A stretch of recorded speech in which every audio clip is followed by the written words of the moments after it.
అందరూ త్వర నుంచి కళ్ళు మూసుకుంటే ప్రార్థన చేసుకుందాం. పరిశుద్ధుడు, ప్రేమ కలిగిన తండ్రి, మీ ప్రశస్తమైన ఉన్నతమైన నామమునకు వందనములు నాయన. మా బ్రతుకులు, మా జీవితములు మరొక దినమును ప్రసాదించి ఈ దినములు మీ పాదముల చెంత చేరి ప్రార్థించే భాగ్యమును, ధన్యతను, కృపను ఇచ్చిన విధానమునకై వందనములు తండ్రి. మీ మాటలు వింటుండగా సమయోచితమైన జ్ఞానమును మీరు ప్రసాదిస్తారని యేసుక్రీస్తు వారి పరిశుద్ధ దివ్యమైన నామములో ప్రార్థించి అడిగి వేడుకొనుచున్నాము తండ్రి, ఆమేన్. ఈ యొక్క దినమున చేరి కూడి వచ్చిన అందరికీ యేసుక్రీస్తు నామమున వందనాలు తెలియజేస్తున్నాను. ప్రభునందు ప్రియులారా, ఈ యొక్క దినములో మనం పరిశుద్ధ గ్రంథములో నుండి ఒక చక్కటి విషయాన్ని గురించి మనం ధ్యానం చేసుకుందాం. ఈరోజు మనం ధ్యానం చేసుకునబోయే ముఖ్యాంశము మన్నాలో ఉన్న మర్మం ఏమిటి, లేదా మన్నాలోని మర్మం ఏమిటి. ప్రభునందు ప్రియులారా, మన్నా మన్నా అంటే ఏమిటి? మన్నా అనగా ఏమిటో మనం ఒకసారి ఆలోచన చేస్తే, గ్రంథాన్ని పరిశీలిస్తే పిల్లరా, మన్నా అంటే ఏమిటో ఒకసారి మన గ్రంథాన్ని చూస్తే, కీర్తనల గ్రంథము 78వ కీర్తన, 78వ కీర్తన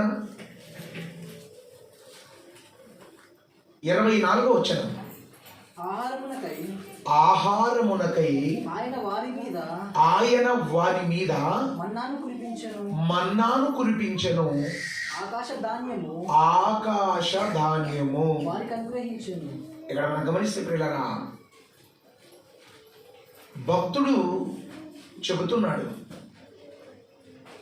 వారి కొరకై మన్నాను కురిపించావు, వారి కొరకై మన్నాను కురిపించావు అని చెబుతూ ఆయన అంటున్నాడు, ఆకాశ ధాన్యమును నువ్వు వారికి ఇచ్చావు. ప్రియులారా, ఇక్కడ మనం గమనిస్తే,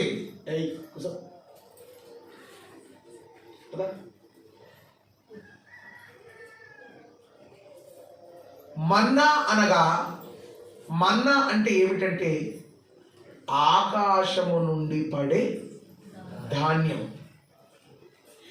ఈ ఆకాశము నుండి పడే ధాన్యమునే మన్నా అన్నారు. ఆకాశము నుండి పడుతుంది కాబట్టి భక్తుడు అన్నాడు, దీని పేరు ఏం పేరు? ఆకాశ ధాన్యము. ఆకాశ ధాన్యము, ధాన్యము ఆకాశము నుండి పడుతున్న ధాన్యం. ఆకాశము నుండి పడుతుంది కాబట్టి దీనికి పెట్టిన పేరు ఆకాశ ధాన్యము. ఆకాశ ధాన్యము తర్వాత మరలా ఏమన్నది దీన్ని? అది నిర్గమకాండము. నిర్గమకాండము 16వ అధ్యాయము 31వ వచనాన్ని మనం చూద్దాం. ఇశ్రాయేలీయులు దానికి మన్నా అని పేరు పెట్టిరి. అది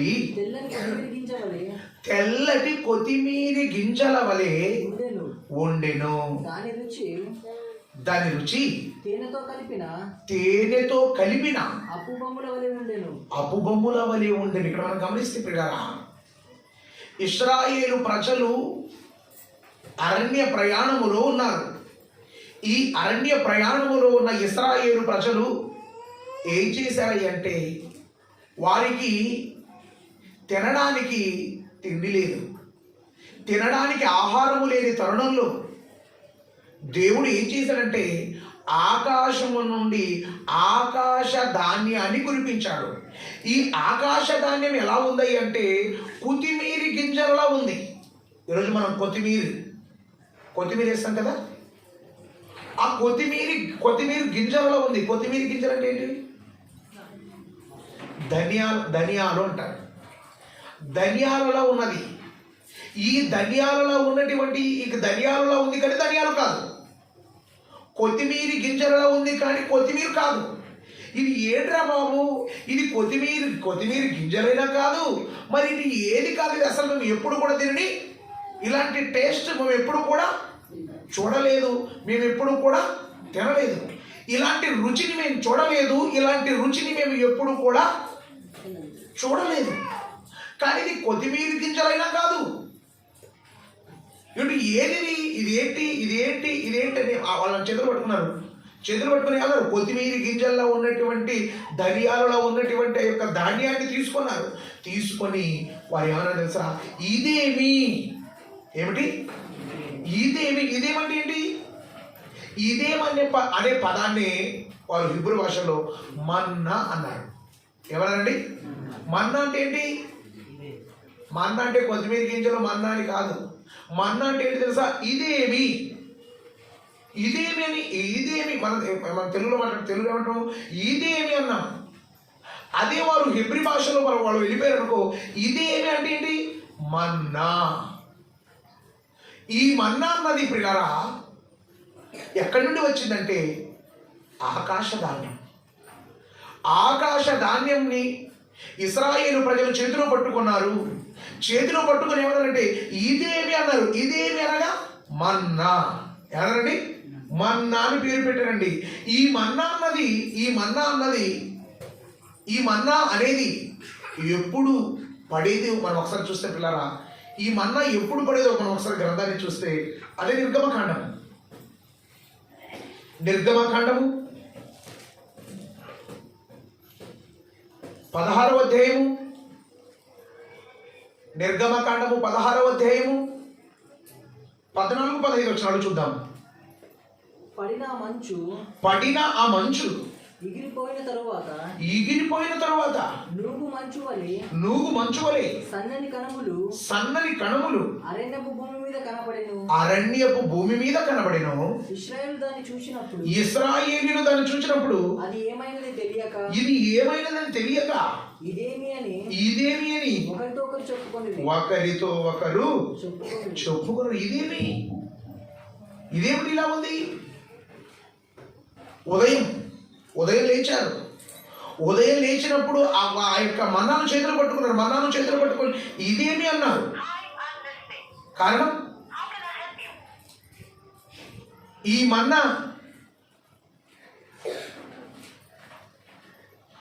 మన్నా ఎప్పుడు పడేది అని మనం ఒకసారి గ్రంథాన్ని చూస్తే పిల్లరా, అదే సంఖ్యాకాండము 11వ అధ్యాయము 9వ వచనాన్ని మనం చూద్దాం. రాత్రియందు మంచు పాలెము మీద కురిసినప్పుడు ఆ మన్నా దాని వెంటనే పడెను. ప్రియులను ఇక్కడ మనం గమనిస్తే, ఇక్కడ మనం ఆలోచన చేస్తే, మన్నా పడినది, మన్నా ఉన్నది. మన్నా వచ్చినది ఎక్కడి నుండి వచ్చింది? ఆకాశము నుండి మన్నా వచ్చింది.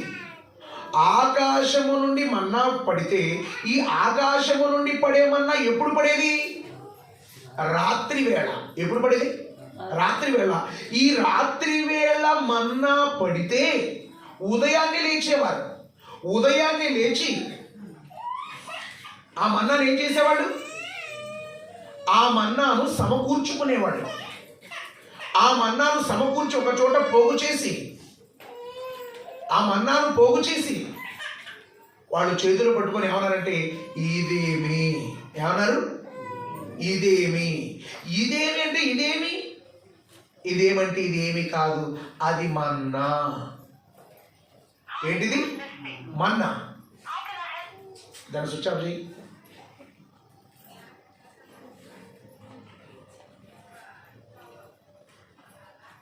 ఇది మన్నా. ఈ మన్నా అన్నది ఆకాశం నుండి పడింది. మన్నా ఎక్కడి నుంచి వచ్చింది? ఆకాశం నుండి వచ్చింది. ఈ మన్నా ఎప్పుడు పడేది? రాత్రి వేళ. ఇశ్రాయేలు ప్రజలు ఎప్పుడు కూర్చుకునేవాళ్ళండి? ఉదయం మన్నాను కూర్చుకునేవారు. ఇంకా ఎంతకాలం మన్నా పడినది? ఎంతకాలం మన్నా పడినదో మనం ఒకసారి గ్రంథాన్ని చూస్తే పిల్లరా, నిర్గమకాండము 16వ అధ్యాయము 35వ వచనాన్ని మనం చూద్దాం. ఇశ్రాయేలీయులు నివసింపవలసిన దేశమునకు తాము వచ్చు 40 ఏండ్లు మన్నానే తినుచుండిరి. ఈ మన్నా ఎంతకాలం పడ్డది? మన్నా ఆకాశం నుండి పడ్డది. ఎప్పుడు పడ్డది? రాత్రి వేళ. ఎప్పుడు కూర్చుకునేవారు? ఉదయమున. ఎంతకాలం మన్నా పడ్డది? ఎంతకాలము మన్నా ఆకాశం నుంచి పడ్డది అంటే ఆకాశము నుంచి మన్నా పడిన కాలం 40 సంవత్సరాలు. ఇశ్రాయేలు ప్రజలు ప్రయాణములో ఎంతకాలం అయితే ఉన్నారో ఈ ప్రయాణములో ఉన్నంత కాలం వీరు మన్నానే తిన్నారు. మన్నానే తిని ఉన్నారు. మన్నాను తిన్నారు. ఎందుకు మన్నాను తిన్నారు? ఏంటి మన్నాని ఎందుకు తిన్నారు? 40 ఏళ్ల పాటు ఆలోచించారా?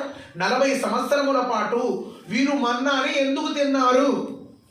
మన్నానే తినడానికి గల కారణం ఏంటి అని మనం ఒకసారి గ్రంథాన్ని చూస్తే పిల్లరా, అది సంఖ్యాకాండము 11వ అధ్యాయము 7వ వచనాన్ని మనం చూద్దాం. ఆ మన్నా కొత్తిమీర గింజ వలె ఉండెను. చూపునకు అది బోళముల వలె ఉండెను. జనులు తిరుగుచు దాన్ని పూడ్చుకొని తిరుగటి విసరలేక రోట దంచి పెనుమ మీద కాల్చి రొట్టెలు చేసిరి. ఆలోచన, మన్నా కాక వారి కళ్ళ ముందు మరి ఏదియో లేదు. వాళ్ళు మన్నాని ఎందుకు తిన్నారయ్యా? మన్నాని తినడానికి గల కారణం ఏమిటి? కారణం ఏంటండి? మన్నా తప్ప మరొకటి ఏది కూడా లేదు. కొంతమంది మరి మనం అప్పుడప్పుడు పొలాలకు వెళతాం. పొలానికి వెళ్ళినప్పుడు క్యారెట్ తీసుకొని వెళ్ళాం. క్యారెట్ తీసుకొని వెళ్ళకుండా ఉంటే పగలంతా ఏం చేస్తాం? మనం అడవిలో దొరికే ఫలాలను, పళ్ళను తింటారు. కొంతమంది సీతాఫలాలను తింటారు, కొంతమంది మామిడికాయలను తింటారు, కొంతమంది తాటికాయలను తింటారు. కారణం ఏంటి? ఎందుకు తిన్నారండి? భోజనం పెట్టుకుని ఎందుకు తిన్నారంటే వాళ్ళ కళ్ళ ముందు అది తప్ప వేరేది ఇంకొకటి లేదు. ఈ ఇశ్రాయేలు ప్రజలు కూడా ఈ 40 సంవత్సరాలు కూడా, ఎన్ని సంవత్సరాలు అండి? 40 సంవత్సరములు కూడా దేన్ని తిన్నారయ్య అంటే మన్నానే తిన్నారు. ఈ 40 సంవత్సరాలు మీరు మన్నానే తినడానికి కారణం మన్నాని ఎందుకు తిన్నారయ్య అంటే మన్నా తప్ప మరొక ఆహారం వారికి అక్కడ లేదు. మన్నా తప్ప మరొక ఆహారం వారికి అక్కడ లేదు కాబట్టి వారు మన్నాని 40 సంవత్సరముల పాటు తిన్నాడు. ఈ మన్నాకున్న మరో పేరేంటి? ఆకాశ ధాన్యము. ఆకాశ ధాన్యం ఎప్పుడు పడేది? రాత్రి. ఎప్పుడు పడేది? రాత్రి. ఎప్పుడు పోగు చేసుకుని తినేవాళ్ళు? ఉదయం. ఎంతకాలం పడింది మన్నా? 40 సంవత్సరాలు పడ్డది. ఈ మన్నా 40 సంవత్సరాలు పడ్డది. ఈ మన్నా ఎక్కడి నుండి పడ్డది అంటే ఆకాశము నుండి పడ్డది. ఈ మన్నాను ఎవరు తిన్నారు అని మనల్ని ప్రశ్నిస్తే ఇశ్రాయేలీలు అరణ్య ప్రయాణములో ఉన్నప్పుడు ఇశ్రాయేలీలు మన్నాను తిన్నారు. ఇశ్రాయేలీలు అరణ్య ప్రయాణములో ఉండి మన్నాను తిన్నారన్న విషయం మనకు తెలుసు. అదే గ్రంథములో ఇశ్రాయేలీలు కాక మరెవరు తిన్నారని ఉందో మనం ఒకసారి గ్రంథాన్ని చూస్తే పిల్లరా, అది కీర్తనల గ్రంథము 78వ కీర్తన 25వ వచనాన్ని మనం చూద్దాం. దేవదూతల ఆహారము నరులు భుజించిరి. ఏంటి? ఎవరి ఆహారం అట? ఈ దేవదూతల ఆహారము నరులు భుజించిరి. ఎందుకు? ఏదండి దేవదూతల ఆహారము? 5వ వచనం చదవండి.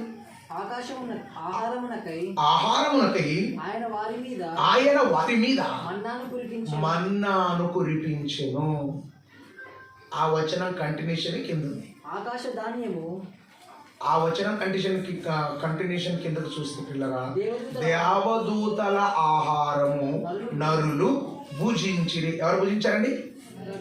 దేవదూతల ఆహారము నరులు భుజించారు. అంటే దేవదూతల ఆహారం ఏంటి? ఇశ్రాయేలు ప్రజలు అరణ్య ప్రయాణంలో ఉన్నారండి. ఈ అరణ్య ప్రయాణములో ఉన్న ఇశ్రాయేలు ప్రజలు దేవదూతల ఆహారము భుజించారు. ఏమిటయ్యా దేవదూతల ఆహారం అంటే? మన వాళ్ళు చాలా మంది అన్నారు అదే మన్నా. ఏంటి? మన్నా దేవదూతల ఆహారం. మన్నా దేవదూతల ఆహారం. మన్నా దేవదూతల నిజమా? మన్నా దేవదూతల ఆహారమా? అవునా కాదా? మన్నా దేవదూతల ఆహారమా? ఇక్కడ మనం చూస్తే ఈ వచనం కంటిన్యూషన్ మనం చూస్తే పైన ఉన్నది మన్నా, కింద ఉన్నది దేవదూతల ఆహారం. ఏంటండి? పైన మన్నా అని ఉంది, క్రింద దేవదూతల ఆహారం అని ఉంది. అయితే నేను ఇప్పుడు ఒక ప్రశ్న అడుగుతున్నా, ఒక ప్రశ్న వేస్తున్నా. ఇంతకి దేవదూతలు ఎక్కడుంటారండి? దేవదూతలు ఎక్కడుంటారు? దేవదూతలు ఉండే ప్రదేశం పరలోకం. దేవదూతలు ఉండే ప్రదేశం పరలోకం అయితే ఈ మన్నా ఏంటండి? ఏంటిది? ఈ మన్నా అన్నది పరలోకము నుండి వచ్చిందా, ఆకాశం నుండి వచ్చిందా?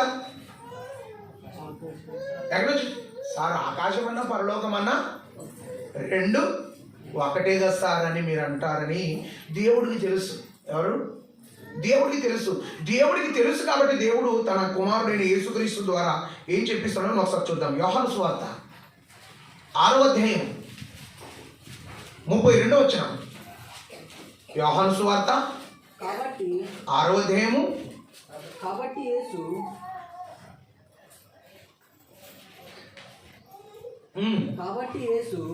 యేసు పరలోకము నుండి వచ్చు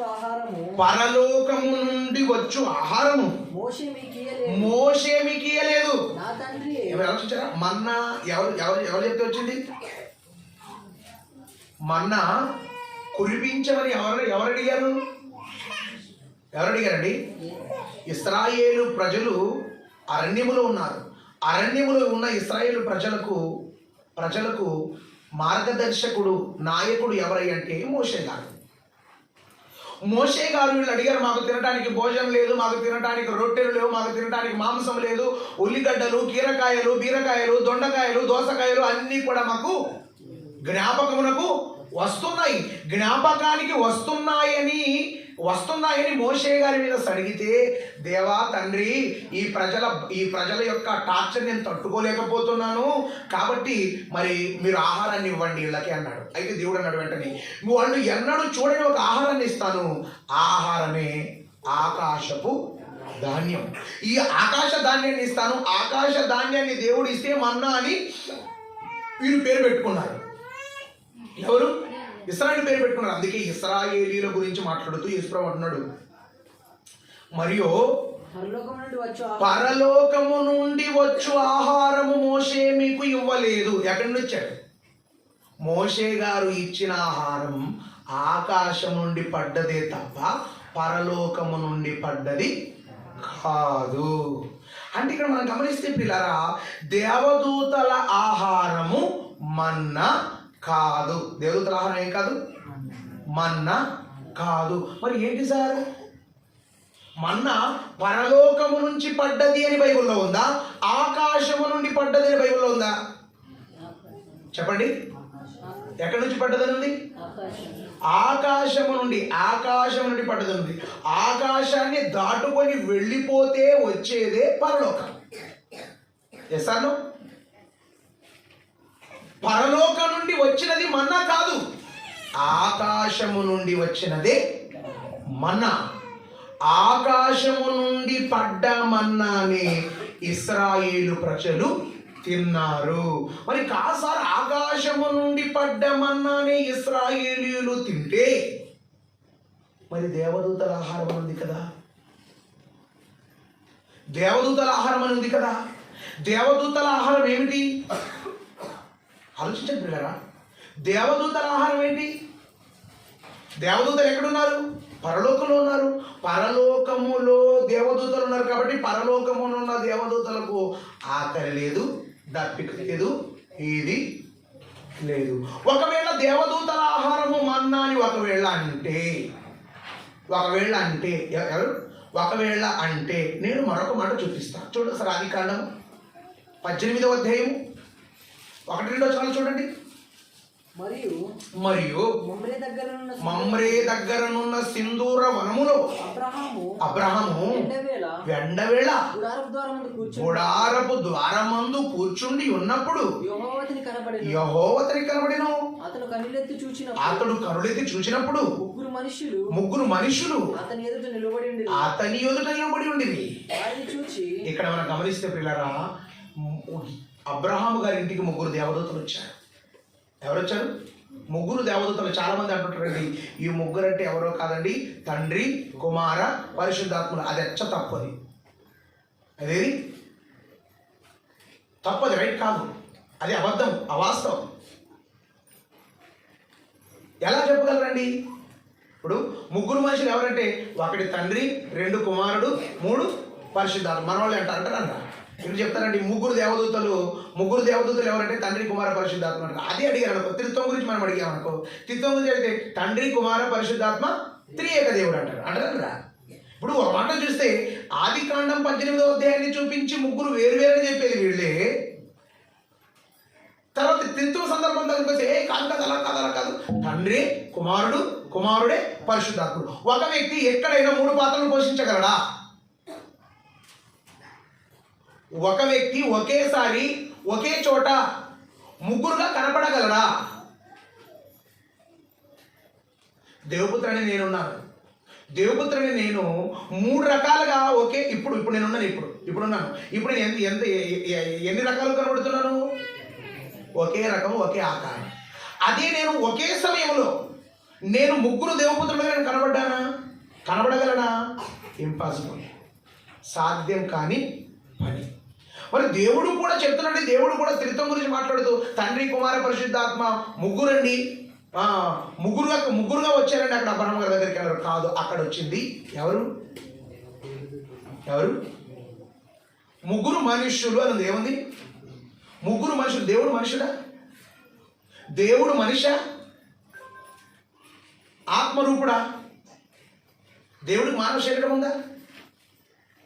దేవుడికి శరీరం ఉన్నదా? కాళ్ళు, ముక్కు, చేతులు, నోరు ఉన్నాయా? ఏమీ లేవు. దేవుడు ఎవరు? అదృశ్య స్వరూపి. అందుకే పిల్లలు మనం గమనిస్తే అబ్రహాము గారి దగ్గరికి ముగ్గురు దేవదూతలు వచ్చారు. ఈ ముగ్గురు దేవదూతలు అబ్రహాము గారి దగ్గరికి వచ్చినప్పుడు అబ్రహాం గారు ఏం చేశారు? వెంటనే వెళ్ళాడు. ఎవరు చెప్పాడు? అమ్మగారికి. ఎవరు? శారమ్మ గారికి చెప్పాడు. వెంటనే 3 మాణిక్యాల మెత్తని పిండిని పిసికి రొట్టెలు చేయన్నాడు. ఒక మాణిక్యం అంటే ఒక మనువు. ఒక మనువు అంటే 10 కేజీలు. ఎంత? 10 కేజీలు. 3 మాణిక్యములు అంటే 3 మనువులు. 3 మనువులు అంటే 30 షేర్లు రొట్టెలు చేయాలి. ఒక్కొక్కరు 10 షేర్లు తింటున్నారు రొట్టెలు. ఎన్ని? 30 కేజీలు పిండిని పిసికి రొట్టెలు చేసినారు. చూడండి, రొట్టెలు చేసింది. వెంటనే వెళ్ళాడు. ఏమంటాడు? వెంటనే వెళ్ళాడు. ఒక దూడను తీసుకున్నాడు. దూడను వధించాడు. పని వాళ్ళకి ఇచ్చాడు. ఏమన్నాడు? మీరు మాంసాన్ని సిద్ధపరచండి అంటాడు. మరొక పనివాడిని పిలిచాడు. నెయ్యి, పాలు, పెరుగు అని తీసుకొని అన్నాడు. తీసుకొస్తే వీళ్ళు ఏం చేశారు? దేవదూతలు చెప్పండి, ఏం చేశారు? తిన్నారు. నేనేదో హెబ్రీ భాష మాట్లాడడం లేదు, తెలుగే మాట్లాడుతున్నాను. మీకు తెలిసిన బైబిలే మాట్లాడుతున్నాను, అంతే కదా. తిన్నారు. వాళ్ళు ఏం చేశారు? తిన్నారు. తిన్న తర్వాత తిన్నారా? ఏం తిన్నారు?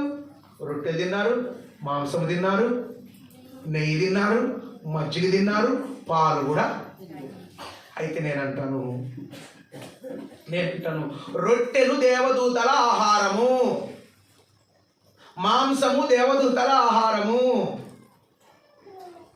పాలు దేవదూతల ఆహారము, నెయ్యి దేవదూతల ఆహారము, పెరుగు దేవదూతల. మీరంటారు పైన కింద చూస్తారు సార్ దేవదూతలు అవన్నీ ఎవరు తిట్లు తింటారు. తిన్నారు ఇక్కడ తిన్నారా? దేవదూతలు తిన్నారా తినలేదా? ఎస్, దేవదూతలు తిన్నారు. నేను ఆలోచించాను పిల్లరా, దేవదూతలు తిన్నారంటే ఆ భక్తుల్ని దీవించటానికి ఆశీర్వదించడానికి మానవ శరీరాన్ని ధరించారు. కాబట్టి ధరించినప్పుడు పెడితే తినవలసి వచ్చింది. ఎవరైనా ఏ మనిషి అంటే ఒక్కొక్కరు 10 సేర్ల రొట్టెలు తింటాడా చెప్పండి? ఎంత బలవంతుడైనా ఒక 10 రొట్టెలు అంటే ఎక్కువైపోయాయి. కానీ ఒక్కొక్కరు వీళ్ళు మానవులు చూడండి, వీళ్ళు మనుషులు కాదు. అదొక్కటి మనం గమనించాలి. వీరు మానవ మాత్రులు కాదు, వీరు దేవదూతలు. దేవదూతలు మానవ రూపాన్ని ధరించుకొని వచ్చారు కాబట్టి మానవులు తినే ఆహారాన్ని తప్పకుండా తినాలి, తప్పకుండా తినాలి. మరి తప్పకుండా తినాలని చెప్పి ఇది దేవదూతల ఆహారం అని అందావా? అనటానికి వీల్లేదు. దేవదూతలు ఎక్కడున్నారు? పరలోకంలో ఉన్నారు. పరలోకంలో ఉన్న దేవదూతలకు ఆహారం దేవుని మాటలే.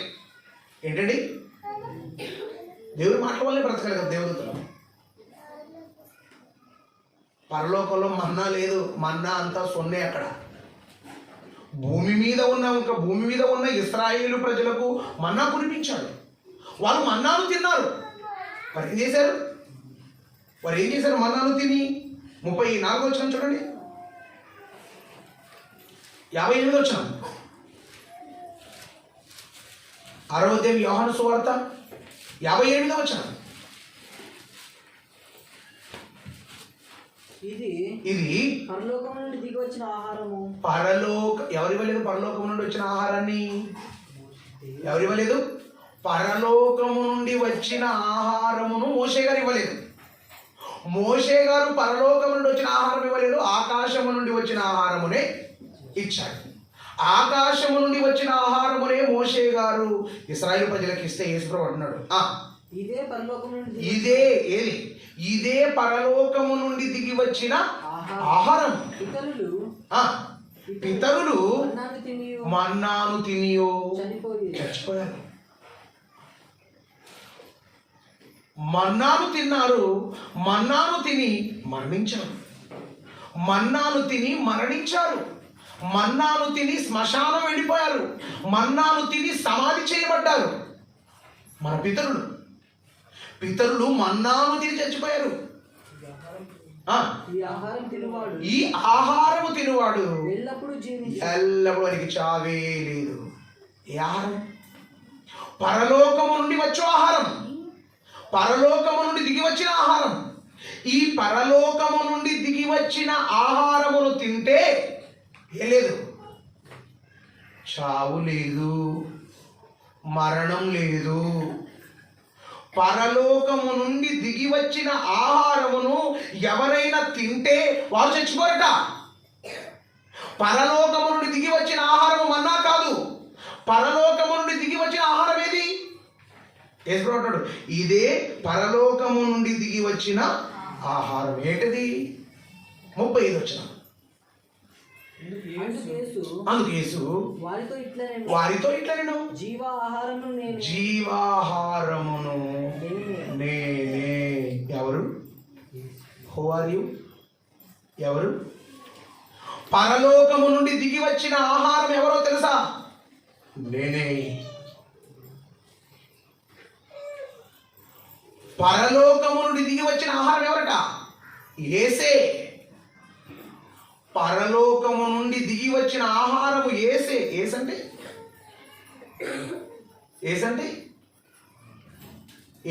ఎవరు? ఏసంటే ఎవరు? ఏసంటే యేసే. అంతే కదండి. ఏసంటే ఎవరు? ఏసంటే ఎవరు తెలుసా? చూడండి, యోహాను సువార్త 1వ అధ్యాయము 1వ వచనం. ఆదియందు వాక్యం. ఏసెవరు?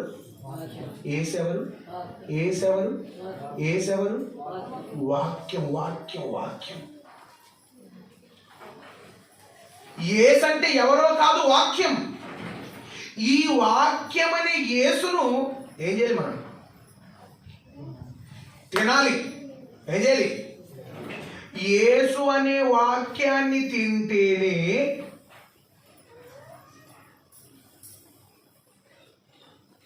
మరణము ఎప్పటికీ మరణించము. యేసు అనే వాక్యాన్ని తినకపోతే మన్నానే వారు తిన్నారు, చచ్చిపోయారు. నువ్వు నేను ఏం చేయాలంటే, నువ్వు నేను తినవలసింది మన్నా కాదు, నువ్వు నేను తినవలసింది వాక్యం, దేవుని మాట. దేవుని మాటే మన ఆత్మకు ఆహారం. ఈరోజు ఉందండి, ఈరోజు శరీరం ఉంది. శరీరం చక్కగా బలంగా నడవాలంటే, బలంగా ఉండాలంటే ఏం తినాలి? మనం ఏం తినాలండి? పప్పు, అన్నము, చారు, కూరు, రొట్టె, ఇవన్నీ తినాలి. ఇవన్నీ తింటేనే శరీరం బలంగా ఉంటుంది, శరీరం బ్రతుకుతుంది. మరి ఆత్మ బ్రతకాలంటే ఏమన్నా తెలుసా? వాక్యం ఉండాలి. వాక్యము తింటేనే ఆత్మ బ్రతుకుతుంది. వాక్యం తింటేనే బ్రతుకుతుందండి ఆత్మ. నువ్వు నేను బ్రతకాలంటే, నువ్వు నేను చావకుండా ఉండాలంటే మనం తినవలసింది వాక్యం. అవునా? వాక్యం తినాలా వినాలా? ఆలోచించండి. వాక్యము తినాలా వినాలా? వాక్యం తింటే సరిపోతుందా, వింటే సరిపోతుందా? బైబిల్లో ఉన్న భక్తులను చూద్దాం. బైబిల్లో ఉన్న భక్తులు వాక్యాన్ని విన్నారా, తిన్నారా? ఒకసారి మనం చూస్తే ఇర్మియా గ్రంథము 15వ అధ్యాయము 16వ వచనం. నీ మాటలు నాకు దొరకగా నేను వాటిని తిన్నాను అంటున్నాడు. ఎవరు? భక్తుడైన ఇర్మియా గారు. భక్తుడైన ఇర్మియా గారికి దేవుని మాటలు దొరికాయి. ఇర్మియా గారికి దేవుని మాటలు దొరికితే ఆ మాటలను ఇర్మియా గారు తిన్నారు. ఇర్మియా గారు తిన్నారండి. ఇర్మియా గారు తిన్నారు. అంటే ఇర్మియా గారు దేవుని మాటలు విన్నాడా, తిన్నాడా? ఏం చేశారండి? విన్నాడా, తిన్నాడా? ఇర్మియా గారు అంటున్నారు, నేను తిన్నాను. ఇర్మియా గారికి దేవుని మాటలు దొరికితే ఇర్మియా గారు తిన్నారు. నెక్స్ట్ చూడండి, హెజ్కేలు గ్రంథము 3వ అధ్యాయము 1, 2, 3 వచనాలు. మరియు ఆయన నాతో ఇలాగు సెలవిచ్చెను, నరపుత్రుడా, నీకు కనబడిన దాన్ని తినుము. ఈ గ్రంథాన్ని తిని ఇశ్రాయేలు యొద్దకు పోయి ప్రకటన చేయము. హెజ్కేలు గారికి ఏమంటున్నారు? నాయనా, ఏమంటున్నాడు? నాయనా, ఈ గ్రంథం కనబడుతుందా? ఏ గ్రంథం? ఈ గ్రంథం కనబడుతుందా? ఈ గ్రంథాన్ని నువ్వేం చేయాలి? తినాలి. నువ్వు తిని ఏం చేయాలి? ఇక్కడ గమనించాలి. మనము విన్నది మరుస్తామా, తిన్నది మరుస్తామా? చెప్పండి. మనము విన్నది మరుస్తామా, తిన్నది మరుస్తామా? పెళ్లికి వెళితే వాక్యాన్ని మరుస్తామా, భోజనాన్ని మరుస్తామా? చెప్పండి. ఏమరుస్తావు? అంటే నువ్వు విన్నది మరుస్తావు, తిన్నది. భోజనం ఎలాగైతే జ్ఞాపకం పెట్టుకుని సంపూర్ణంగా తింటావో, తిని జ్ఞాపకం ఉంచుకొని చెబుతావో, నువ్వు కూడా వాక్యాన్ని చక్కగా భోజనానికి ఎంత ప్రాధాన్యత అయితే ఇస్తావో అంత ప్రాధాన్యత ఇచ్చి. ఆలోచించండి. చాలా మంది వాక్యం చెప్పేటప్పుడు ఇట్లు చూస్తుంటారు, ఇట్లు గిల్లుకుంటారు, ఇట్లు చూస్తుంటారు, ఇట్లు గిల్లుకుంటారు, అటువైపు చూస్తుంటారు, అటువైపు ఇట్లా అంటుంటారు, ఇట్లా. అదే చూస్తారు. చూడండి, ఎందుకు చూసేవాడు? మీరు భోజనం చేసేటప్పుడుగా మీ పిల్లలు ప్లేట్ పట్టుకున్నాను అనుకో, తినుకుంటున్నాను అనుకో, ఇక్కడ చూసారు అనుకో, ఎందుకంటే ఇక్కడ చూసారు అనుకో, ఇక్కడ ఎంత గిల్లదు అనుకో, ఏం చేస్తావు? నువ్వేం చేస్తావు చెప్పండి? ఏం చేస్తావు? 4 దెబ్బలు వేస్తావా? ఇవా మరి నువ్వేం చేస్తున్నావు? ఇక్కడ నువ్వు వింటున్నావు కాబట్టి మర్చిపోతున్నావు. అదే నువ్వు తింటున్నట్లుగా ఫీల్ అయిపోయావు అనుకో, అది మర్చిపోవు. తిన్నది మర్చిపోవు, విన్నదే. ఇర్మియా గారు హెజ్కేల్ గారు అదే చెప్తున్నారు, నాయన నువ్వు ఏదైతే తిన్నావో దాన్ని చెప్పు. మీరు కూడా ఇప్పుడు ఏం చేస్తున్నారు? మీరు భోజనానికి కూర్చున్నారు. ఇప్పుడు ఏం చేస్తున్నారు? భోజనానికి మీరు తింటున్నారు. మీరు సంపూర్ణంగా తింటేనే దాన్ని బయటికి వెళ్ళి చెప్తారు. తినకపోతే తింటే చెబుతారు, వింటే చెప్పరండి. తింటేనే చెబుతారు. ఇర్మియా గారు ఇర్మియా గారు తిన్నారు చెప్పారు, హెజ్కేల్ గారు తిన్నారు చెప్పారు. వీరు తిన్నారు కాబట్టి చెప్పారు, వింటే చెప్పి ఉండేవారు కాదు. వాళ్లకు మనకు వ్యత్యాసం, వాళ్ళకు మనకున్న తేడా. వారు దేవుని మాటలను భోజనం ఎలాగైతే తింటామో సంపూర్ణంగా, అందుకే అట్లా తెలుసా, సిగ్గు లేకుండా తినండి అంటారు. ఏమంటారు? నా భాషలో మాట్లాడుతాడు రఫ్, సిగ్గు లేకుండా తినిపోపు అంటాం అంటారు. తమ్ముడు సిగ్గుపడదు ఆయన, అసలు ఏం సిగ్గు లేకుండా అంటే అర్థం ఏంటి? వాక్యం చెప్తాడు సార్, వాళ్ళు సిగ్గు లేకుండా ఈయనంత వరకు చెప్పండి అంటారా సార్? పని లేదా 5 పెండింట్లో ఎట్లుంటుంది? 5, 10. మరి కుటుంబ ప్రార్థన పెట్టి భోజనాలు పెట్టాడు అనుకో, మరి భయంకరం. సార్ మాడవే ఎక్కువ వస్తుంది, లేట్ అవుతుంది, అదంతా ఇష్టం. వాక్యం ఎంత ఇష్టం అవ్వచ్చు, తప్పలేదు. వాక్యం ఉండింది కదా నొప్పి తెలిసింది. వాక్యాన్ని తిని పొయ్యి మీద బోగాను పెట్టి బోగాని మీద బియ్యం వేసి బియ్యం ఉడికి పెడితేనే కదా నొప్పి కానీ వచ్చేది. అంతే కదండి. ఇప్పుడు దాన్ని వండాడు కాబట్టి నొప్పి తెలుస్తుంది దానికి. ఏదైనా ఒక పని చేస్తే ఆ పని ఎవరైనా చూడండి 5 నిమిషాలు చెప్పాలంటే చాలా మంది సపోర్ట్ అవుతారు, సేవకులు కూడా. కారణం వీళ్ళు పరలోకం, నేను అనుకుంటానండి 10-5 అంటే కనుక నేను అనుకుంటాను వీళ్ళు పరలోకం వెళ్ళేది ఇష్టం లేదేమో. పరలోకం నుండి వచ్చిన ఆహారాన్ని తినండిరా, తిని బ్రతకండిరా, తిని పరలోకం వెళ్ళండిరా అని చెప్తే వాళ్ళు ఏం చేస్తారు? ఈ ఆహారమే. ఏ ఆహారం? బీపీ, షుగర్, థైరాయిడ్ ఏమొస్తాయండి ఆహారాలు తింటే? ఈ ఆహారాలు తింటే ఇవే కదండి.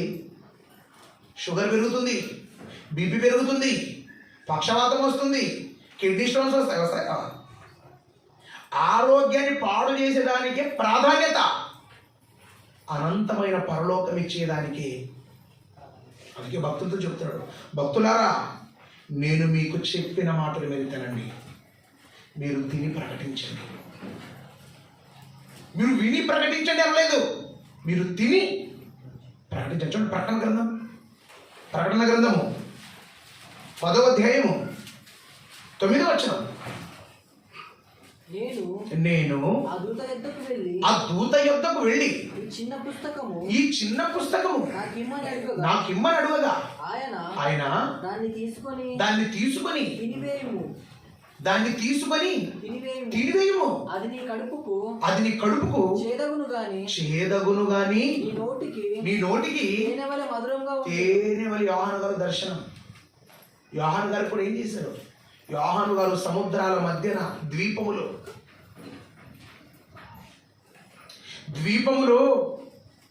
పద్మాసు ద్వీపములో ఆయన విడిచివేయబడ్డాడు. విడిచివేయబడితే దేవుడు ఒక వీడియో రూపం చూపిస్తున్నాడు. దర్శన గ్రంథం. ఈ గ్రంథాన్ని ఏమంటారు తెలుసా? దర్శన గ్రంథం. ఆయన కనబడితే అంటుంది, దేవదూత అంటుంది, అయ్యా ఆ గ్రంథాన్ని నేను చూడాలంటే అంటాడు, ఈ గ్రంథాన్ని చూడటం కదా, నువ్వు తిను. యోహాను గారు గ్రంథాన్ని తిని రాశాడు. యోహాను గారు గ్రంథాన్ని తిని రాసిన గ్రంథం ఏ గ్రంథం తెలుసా?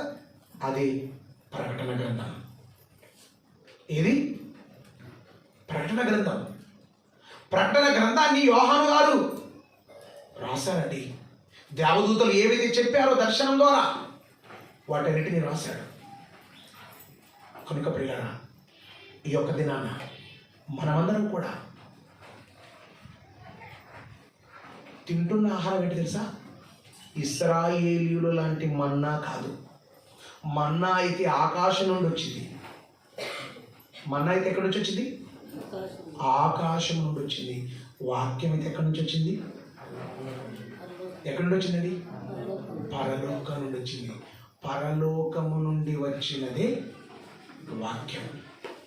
ఈ పరలోకము నుండి వచ్చిన వాక్యాన్ని నువ్వేం చేయ తెలుసా? తినాలి, వినాలి.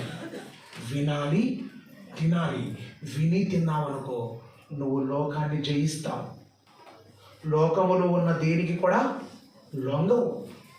లోకములో ఉన్న దేనికి కూడా లొంగకుండా దేవుని కోసం నమ్మకంగా బ్రతుకుతావు. శరీరాశకు లోపడవు, నేత్రాశకు లోపడవు, డంబానికి లోపడవు. ఎంతమంది ఏమనుకున్నా నువ్వు పెద్దగా పట్టించుకో. ఎందుకు? నువ్వు తింటున్నది పరలోకము నుండి దిగి వచ్చిన ఆహారం. పరలోకము నుండి దిగి వచ్చిన ఆహారాన్ని నువ్వు తిన్నావా? నువ్వు తిని లోకాన్ని జయించావా? నువ్వు లోకాన్ని జయిస్తే అప్పుడప్పుడు మీరు చూడండి, గుండె లేపాలంటే ఏం తినాలి? పొద్దునే కొబ్బరి, బెల్లము, పాలు అంటే వచ్చి చాలా గోడంబి అంటే చాలా బలమైన ఆహారం. బలమైన ఆహారాన్ని ఇస్తే దాన్ని లేపుతాడు, అతను సాధిస్తాడు. అది నువ్వు కూడా పరలోకం వెళ్ళాలా? పరలోకం వెళ్ళాలండి. పరలోకం మీరు వెళ్ళాలనుకుంటే పరలోకానికి తీసుకొని వెళ్ళిపోయే ఆహారం ఏంటంటే అది వాక్యం, అది దేవుని మాట. దేవుని మాట మనం ఖచ్చితంగా తినాలండి. దేవుని మాట తిన్న నాడే మనం బ్రతుకుతాం. దేవుని మాట తింటేనే ఆ మాటలో ఉన్న పరమార్థం మనకు అర్థమవుతుంది. మనం దేవుని కోసం బ్రతుకుతాం నమ్మకంగా. అలా లేకపోతే బ్రతకటం చాలా కష్టం పిల్లల. అందుకే అది యోహాను గారు ఏమని చెప్తున్నాడు మరొక మాటను చూద్దాం. ప్రకటన గ్రంథము 2వ అధ్యాయం 17వ వచనం. ప్రకటన గ్రంథము సంగములతో ఆత్మ చెప్పుచున్న మాట చెవిగలవాడు వినుగాక. జయించువానికి మరుగై ఉన్న మన్నాను భుజింపనిత్తును. ఏం చేస్తాడట? మరుగై ఉన్న మన్నా. నువ్వు తిన్నామన్నా. ఆ మన్నా ఏంటి? వాళ్ళు తిన్నామన్నా అందరికి తెలిసిందే. ఎవరైతే జయిస్తారో, జయించే వారికి ఏంటట? మరుగై ఉన్న మన్నా. ఏంటి మరుగై ఉన్న మన్నా? మరుగై ఉన్న మన్నా ఏంటండి? మరుగై ఉన్న మన్నా ఏంటో ఒకసారి చూడండి. ఎఫెసీ పత్రిక 3వ అధ్యాయము 11వ వచనం. దేవుడు మన ప్రభువైన క్రీస్తు యేసునందు చేసిన నిత్య సంకల్పము చొప్పున పరలోకములో ప్రధానులకును అధికారులకును సంఘము ద్వారా తన యొక్క నానా విధమైన జ్ఞానము ఇప్పుడు తెలియబడవలనని ఉద్దేశించి శోధింప శక్యము కాని అంటాడు తెలుసా? ఎప్పుడు సంఘము ద్వారా తన యొక్క నానా విధములైన జ్ఞానం, నానా విధాలైన జ్ఞానం నువ్వే చెప్పాలి. ప్రపంచానికి మరుగు చేయబడ్డాయి. ప్రపంచానికి మరుగు చేయబడిన సంగతి దేవుడు ఏమన్నాడు? మీకు ఇచ్చాడు. ఏంటంటే మరుగు చేయబడినది జ్ఞానం అన్నాడు. ఎవరు? పౌలు గారు 11వ వచనం చూస్తే అది జ్ఞానం అన్నాడు. అదే 6వ వచనం చూడండి మీరు ఒకసారి. అదే అధ్యాయం 6వ వచనం. ఈ మర్మం ఏదంటే అన్యజనులు సువార్త వలన క్రీస్తు యేసునందు యూదులతో పాటు సమాన వారసత్వం. ఇక్కడ మనం గమనిస్తున్నారా? ఈ మర్మం ఏంటి? మర్మం సువార్త. ఆ మర్మమే యేసుక్రీస్తు. ఆ మర్మమే యేసుక్రీస్తు. ఒకనాటి కాలంలో ఇశ్రాయేలీయులు తినిన మన్నాలో మర్మమేమి లేదు. ఇప్పుడు మనం తింటున్న మన్నాలోనే అసలు శిస్సులైన మర్మం ఉన్నది. ఏంటి మనమన్నా? మనమన్నే జీవాహారము, మనమన్నే జీవవాక్యము. మనం వాక్యాన్ని తింటేనే పరలోకం వెళ్తాం. వాక్యాన్ని తినలేదా? నేను పాట పాడానండి, నేను ప్రార్థన చేసుకున్నానండి, వాక్యం అంటే నాకు ఇంట్రెస్ట్ లేదండి, వాక్యం అంటే నాకు పెద్దగా పట్టించుకోనండి నేను అన్నామా? నువ్వు పరలోకం వెళ్ళావు. వాళ్ళు మన్నాను తిని ఎలాగైతే మరణించారో నువ్వు కూడా పాటను విని మరణిస్తావు. ఆరిన అగ్నిగుండానికి జారిపోతావు. ఆరని అగ్నిగుండాన్ని తప్పించుకోవాలంటే, పాతాళ గుండాన్ని తప్పించుకోవాలంటే మనమందరం కూడా తినవలసింది వాక్యం అనే మన్నా, వాక్యం అనే జీవాహారం. వాక్యం అనే జీవాహారము ఎవరయ్యా అంటే ఆయనే యేసుక్రీస్తు. ఆయన ఎవరు? యేసుక్రీస్తు. చూడండి ఒకసారి ఆ మాటను చూద్దాం. యోహాను సువార్త 6వ అధ్యాయము 58 వచ్చాం అనుకుంటా. యోహాను సువార్త పరలోకం నుండి దిగి వచ్చిన యోహాను సువార్త పరలోకం నుండి దిగి వచ్చిన ఆహారము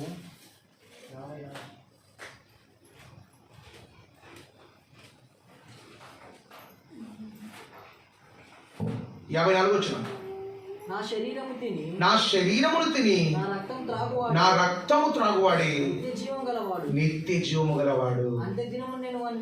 అంటాడు ప్రభు అంటున్నాడు, నా శరీరమును తిని.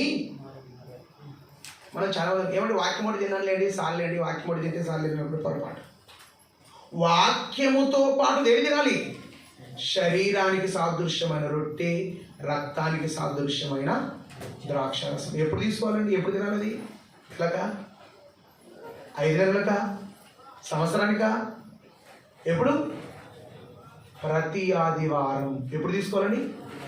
మనం బాప్తిసం తీసుకున్న ప్రతి ఒక్కరూ ప్రతి ఆదివారం ప్రభు బల్లలో పాలు పంపులు పొందాలి. ప్రభు బల్లలో పాలు పంపులు పొందిన వారిని అంటున్నాడు, నా శరీరమును తిని నా రక్తం త్రాగాలి. నువ్వు ఎన్ని పనులు ఉన్నా వాళ్ళకి అనవసరం. నీకు ఎన్ని పనులు అయినవన్నీ ఆదివారం వచ్చి వాక్యాన్ని తినాలి, వాక్యాన్ని వినాలి, వాక్యాన్ని తినాలి, వాక్యాన్ని తిని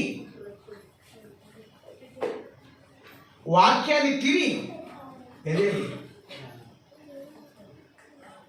ఆయన శరీరాన్ని తినాలి, ఆయన రక్తాన్ని కూడా త్రాగాలి. అందుకే అంటున్నాడు, నా శరీరమును తిని నా రక్తము త్రాగువాడే పరలోకంకు వెళ్ళేవాడు.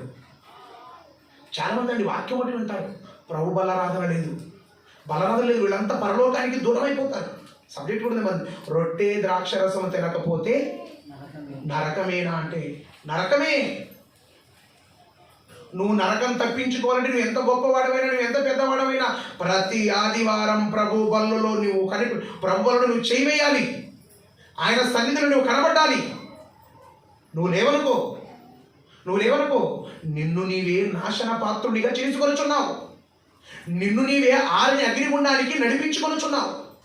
కనుక పిల్లరా, ఆరని అగ్నిగుండాన్ని తప్పించుకోవడానికి ఈ మాటలు పిల్లరా. మన్నా ఎక్కడి నుంచి పడ్డది? ఆకాశం నుంచి పడ్డది. మన్నాను ఎవరు తిన్నారు? మన్నాను ఎవరు తినలేదు? మన్నాను ఎవరు తినలేదు? దేవదూతలు తినలేదు. దేవదూతల ఆహారం మన్నా కాదు. దేవదూతల ఆహారం ఏంటి? దేవుని మాటలే దేవదూతల ఆహారం. ఈరోజు మనం ఉన్నామండి, మనకు ఆహారం ఏంటి? ఆయన మాటలే మనకు ఆహారం, పరలోకానికి చేర్చే. ఆ మాటలు మన మనసులో ఉంచుకుందాం, దేవుని కోసం బ్రతుకుదాం, దేవుడు ఉండే పరలోకం చేరుదాం. కళ్ళు మూసుకొని, పరిశుద్ధుడు ప్రేమ కలిగిన తండ్రి, మీ నామానికి వందనాలు. మీ మాటలు విన్న మాటల ప్రకారముగా మేమందరం బ్రతికి భాగ్యమును ధన్యతను కృపను దయచేస్తారని యేసుక్రీస్తు నామములో ప్రార్థించి అడిగి వేడుకొనుచున్నాము తండ్రి.